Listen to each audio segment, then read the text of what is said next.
Hello, everybody. Welcome to this week's edition of Northwest Quadrant Wealth Management E-News. Thanks for joining us. Today is June 15th, and the Federal Reserve raised the Fed funds rate by 75 basis points. For a long time, they talked about raising rates by 50 basis points at this meeting and 50 basis points in the next, and then being data dependent. But the inflation data continues to come in stronger than expected. The Fed had mentioned today that they thought it would have moderated by now, and it certainly hasn't, as we all can feel it when we're buying things.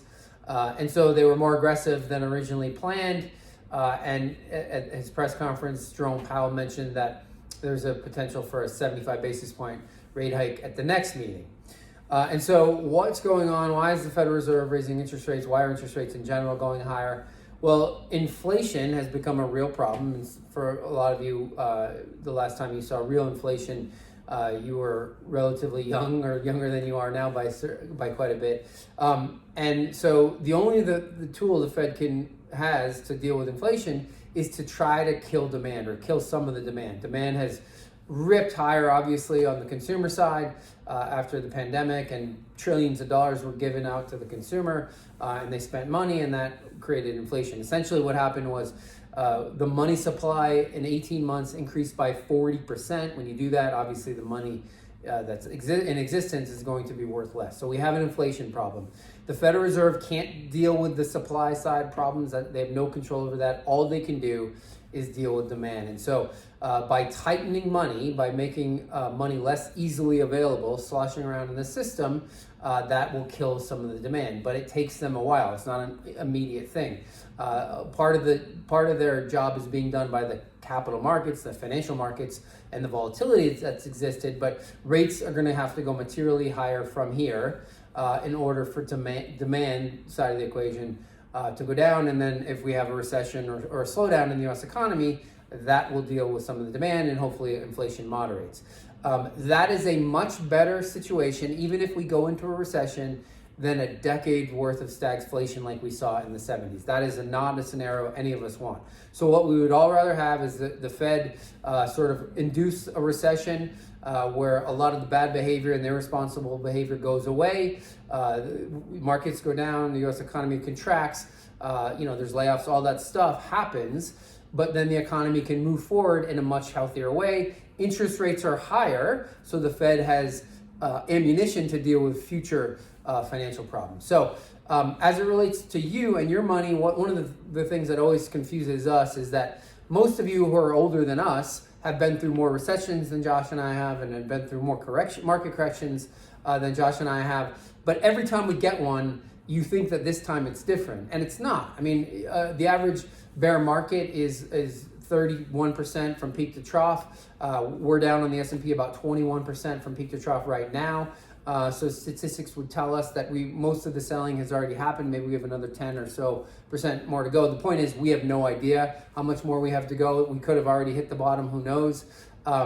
But our point is that, because you've been through recessions, that this one will end just like all the past ones have, and stocks will trade materially higher out into the future. The short term, we get it. It's not fun. It's not fun to look at your brokerage account either online or get the statements. We get it. It's not fun for us either, but we know this is temporary. We know with all of our hearts that this is temporary, and that in the future companies will make more money and their stocks will trade higher because of it. We know that to be true. You just have to have faith that that's going to be true, just like every other one that we've had in the past.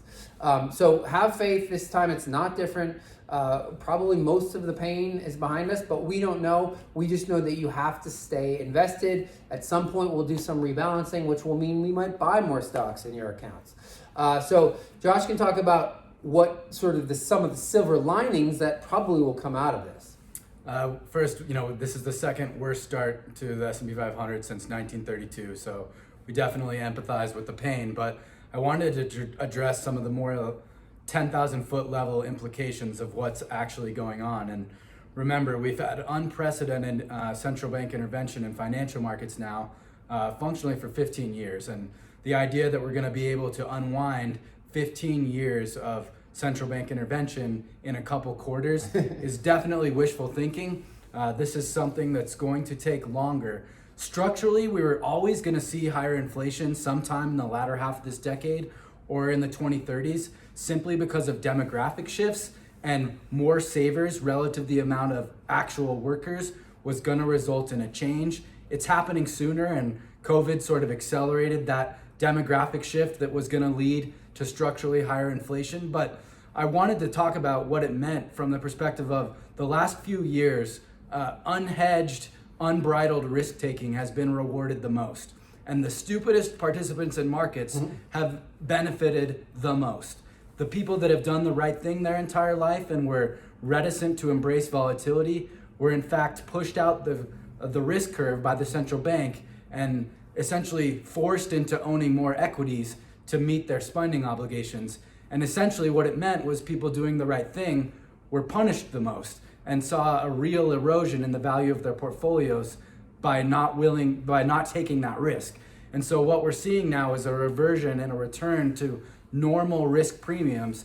And we just wanted to say that we are very much hopeful that the Federal Reserve doesn't capitulate and we can return to a world when we are able to buy you municipal securities that meet your spending obligations and don't fluctuate in value. We are able to get a relatively risk-free real return on a fixed income instrument. That has not been the case for almost my entire career. These are the things that are going to emerge from this, and it's not going to take away from the pain in the near term. But remember, in the early 1980s, when Paul Volcker was deliberately sabotaging markets, what it set us up for from that 1982 to 2000 bull market. It's the greatest bull market in history, and it rested upon a foundation much like this. And that's just what I wanted to address. Yeah, so remember, if markets had stayed on the same trajectory where they were last fall, which was straight up and risk taking was rewarded, eventually that would have come crashing down, and the inevitable recession would have been much, much worse. It would have looked more like the financial crisis, where there would have been a lot of delevering. We think this is sort of the best case scenario because it had to happen eventually, and we think it happening now and the way it's happening. I know it's painful in the short term, but we think ultimately in the long term we'll all be better off. So as always, if you have questions about your situation or your account, you can call our office. That number is 800-743-0988, or you can send one of us an email, either Tyler or Josh at northwestquadrantwealth.com. We'll see you back here in 2 weeks.